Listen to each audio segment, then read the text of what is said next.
sakea fiilistä. Nyt sitä ääntä pitää saada, että Chris pääsee kunnon tunnelmaan. Näin sitä todella kauniisti ja suoraan ylös.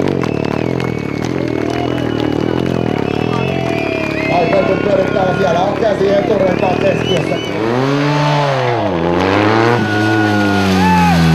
Siellä hypätään pyörästä sivulle ja jälleen näet akrobaattiloikat ja nousee seisomaan siinä ilman sen kummempia ihmetyksiä suoraan vauhdista ja vetää siihen saman tien ja jälleen ylös vaan, miten sitä turhaa ohjausta on koskevaa. Ja nyt roikutaan siellä ulkopuolella. Kokonaan ulkopuolella seularin takia. Avustaja tuo siellä uutta pyörää näköjään, ettei tää mitään haittaa. Jatkataan se tää homma niin. Ei tää tunnu paljon haittaa.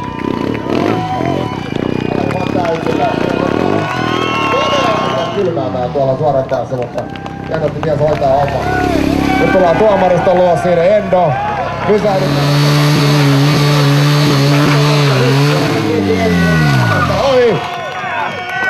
Nyt järjettömät huudot, tämä oli aivan uskomaton esitys.